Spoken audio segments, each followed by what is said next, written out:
us off, man. Off to a great start in our wonderful review of the 2022 motion picture event of the year, Men. So I don't actually entirely know what to say right now, but we're gonna give it our good old college try. I'll start with the things that are quantifiable about this movie, which is that I thought the cinematography was really well done. It was interesting. There was a lot of like really narrow depth of field, but it wasn't like overused. It was very selective. And I thought that the movie was really colorful, which I liked. There was a lot of like strong colors, like in the house there's like blues and reds, and it was visually pretty striking. He likes to blow out the color colors, palette, which I liked do it. enjoy about His movies in general. As soon as we were watching this, I was like, oh yeah, I do kind of recognize this as his thing. Yeah. He didn't really do that in Ex Machina, but he certainly did it in this. So all that was really great. Before we get into any of the subtext or anything like that, like is it a movie that'll freak you out? I would say I'm pretty freaked out. I'm pretty freaked out. The movie didn't really lose me until the end. Should we just say spoilers? I don't know how to discuss this movie without spoiling it. I don't know if we should even talk about the ending. It was abrupt. Would you say that? I think we just need to just say spoilers. This movie is sort of directionless, so it's almost hard to, because I would rather have a discussion about the movie rather than say go see it or don't. I guess I would say it's a go see it before we go any further. Yeah, I mean, I don't regret having seen it. I think I do need to digest it a little bit. Yeah, I'm not actually going to say it's a good movie yet. Yeah. But I am going to say go see it. It's definitely a movie worth watching because it's pretty out there and it's pretty unique. It's pretty unique. Yeah. It's definitely like a unique experience worth checking out. Spoilers moving forward, just to clarify. Yeah, just to clarify. I wanted to see this movie for Rory Kinnear. I think he's just a very underrated actor. I always see him in kind of smaller supporting roles, but he's always really good. And it was cool to see him, in the trailers for this, basically playing all of the male characters in the movie except for one. And so I was excited to see what they did with that.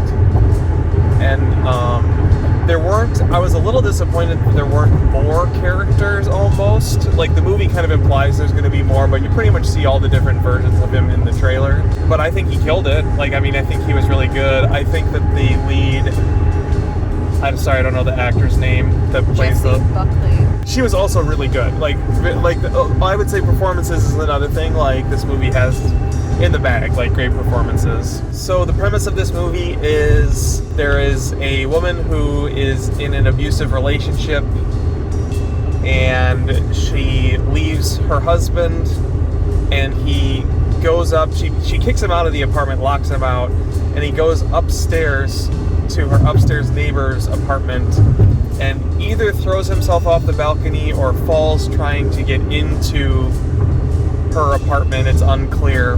But this is shortly after he's threatened to commit suicide, and so now she's living with the trauma of witnessing that. And so she goes to a small town in which everyone is played by Rory Kinnear. And that's where I don't even know what to say the plot is at that point, but basically all these different Rory Kinnears start antagonizing her. The movie ends with Rory Kinnear giving birth to all the different versions of himself over the course of about 20 minutes. Her friend shows up at the end to give her a ride home the end. Her pregnant friend.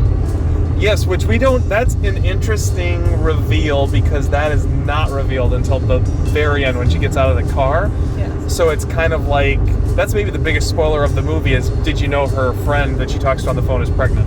I will also just mention being pregnant with a boy child at this moment. Weird movie. There are literal close-ups of hermaphroditic vagina giving birth multiple times in this movie. Yes, at the because end.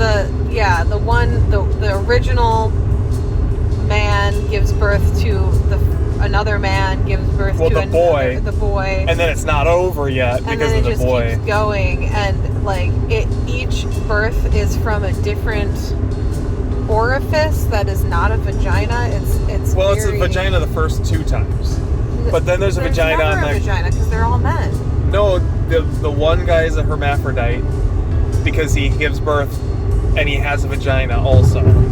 But then the other guy has a vagina on his back. Yeah. And then after a while they just start coming out of other orifices and yeah.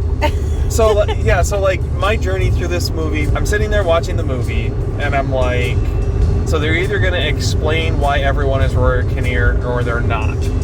And over the course of the first 45 minutes, she starts meeting these other versions of this same guy, and she doesn't acknowledge it. She just sees them, I guess, potentially as different people. And so that was the moment that I knew, okay, whatever's going to happen in this movie is going to basically be unexplainable, most likely. You have this, like, Wiccan pan god thing. You have vaguely a Cthulhu thing. You've got these dandelion petals flying around, and like those visual images are really the only explanation, quote unquote, that you get. So we're about halfway through the movie and she's locked in the house and it's nighttime, her friend is on the way, and you're like, okay, this is where it's gonna get crazy and it'll be interesting to see when they kind of let off the gas. Because at that moment I was a little disoriented into just how far into the movie we actually were. Yeah. But it seemed like the ticking clock element had kind of kicked in because her friend was going to come get her. But then when she couldn't tell her friend where she was, I wasn't quite sure. So a series of weird things happen. And then the one nice version of Rory Kinnear, who's of course not actually that nice, but appears to be nice at first, shows up, lowers the tension, because it was actually pretty intense up to that point, and I'm like, I don't know how we're going to get out of this situation that she's in. I don't even remember exactly what was even happening in that moment, but I just remember it was really ramping up. After the one guy showed up and then kept disappearing with the motion. That's right, yeah, and so it's like, I'm thinking this is really intense. We immediately kind of go right back into it because then he disappears and then other Rory Kinnear starts showing up. And from there, like, I thought the movie was really scary in an unnerving way because, again, it's all super unexplained and really bizarre. Basically, the second he fell over and he gets super pregnant, that was the moment when the movie really kind of lost me because then it was just so weird. And then you went right into the next birth right after that.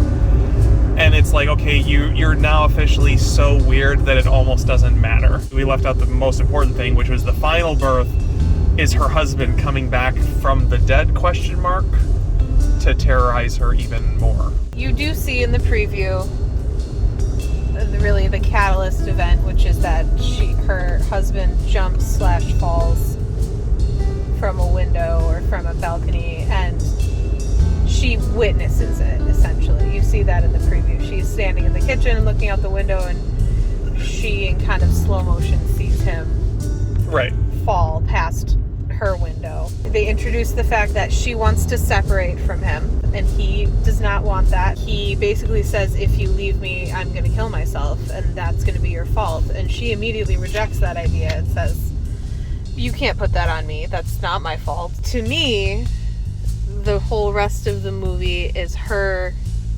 experiencing only this attitude that her husband had through every other male character, basically. There's a lack of personal responsibility. They all present the same old-fashioned idea of women, inferior and at fault for everything. It was what I expected, actually, out of the movie. I did expect it for it to feel... It is called Men. It is called Men, so I didn't expect it to have a favorable view. Like, I kind of read that title as like, oh, Men. And that's where we get in the weeds a little bit. Trying to think analytically about a movie that's very surreal is obviously, like, difficult to do, but a couple things strike me about that. So, like, first of all, can you imagine going to see a movie called Women and, like, some dude sees nothing but the same woman everywhere? It would be heresy to do something like that. And is that how you felt? Do you feel like this was heresy? No, not at all. Like, I have no problem. I think this is an important discussion to have because, like, this is a very real issue where it's like, I'm not going to say men, but, like, abusive relationships and people not taking responsibility for their actions and, you know, blaming someone else for their own shortcomings or, like, whatever that is. The thing about that is we've decided to attribute that as a male characteristic, but like narcissism is not a male or female characteristic. So really this movie should be called Narcissist, right? Her husband is a narcissist, but Amber Heard also a narcissist. Oh, we're gonna right? segue this into an Amber Heard conversation. It's just the low-hanging fruit. Forgive the pun, since there's a lot of low-hanging fruit in this movie.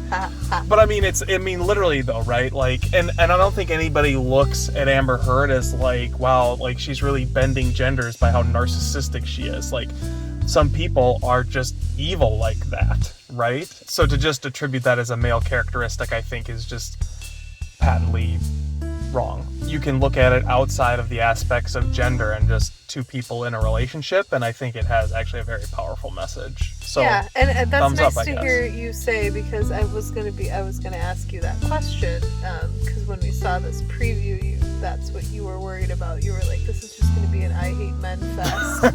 Well, actually, you weren't sure about it. That wasn't really what was holding me back on it. It was honestly more like, this seems like it's gonna be a little too up its own ass. Yeah, and it borderline is. Which is how you think you feel about Alex Garland movies in general. Just some of them. Here's the thing, like, I love John Boorman, and there has never been a director more up his own ass. And I can still watch a fair number of his movies and get a lot of enjoyment out of them. So, that's not necessarily a deal breaker. It just is something that maybe holds me back from making a point of going out to see his movies. And it is Jessie Buckley. That is her name. That is the actress's name. She was wonderful. And I think I've only ever seen her in period costumes before, so... And you still have only, because she's wearing that little Red Riding Hood thing. Loved that And dress. she's wearing, like, that World War II... That World War II... Trench coat thing. Yeah. No, I was very into her style in this movie. It wasn't really a style, it was more a statement. She only wore 2 outfits, and I loved it. I want that dress. Buy me that dress. Yeah. Great. The costuming was definitely a part of the sort of weird fairy tale element of the movie. I would love to talk about that, even though we're wrapping this up. But I would. I mean, it was her clothing, all of it was a really great mix of extremely feminine, but almost militaristic at the same time. She wore those boots. She always wore the hiking boots with the wool socks and the trench coat, but she had these very feminine touches, but at the same time she was definitely someone that was like, don't fuck with me. Yeah, and that's maybe one other slight criticism I would have of the movie, actually, now that you bring that up, is like, I appreciate her toughness, but if she's reconciling what her former husband said to her about how this is all her fault, like, she knew in that moment it wasn't her fault.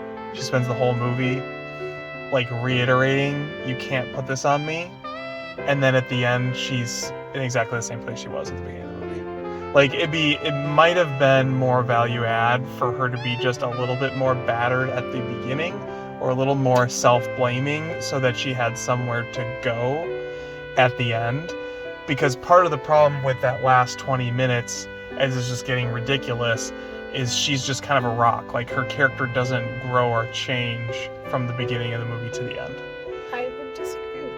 I feel like she kind of, if anything, has just accepted that, like, no matter how much she states that you can't put that on me and you can't make this my fault, it's always, on a human level, always going to be something that she struggles with. Yeah, but the movie doesn't really express that in a way that shows that she somehow changed her viewpoint by the end of the movie. We don't even know what she did with him. The sister or the friend shows up, and then that's it. Like, you don't know. You like, it's what completely is in that house. Was it all a fever dream, or are there actually bodies everywhere? There appears to be bodies, because she sees the blood coming into the house. That's the It's true, but she doesn't see all the carnage. The birthed men. No. The men birthing each other in the line. Right. Well, go see it. Yeah. Or do don't. it. No, do it. I'd say go see it. We're gonna go find that manor home on Airbnb and rent it immediately. It's happening. You can go by yourself. No, you're coming with And me. it'll be your fault. It's gonna be.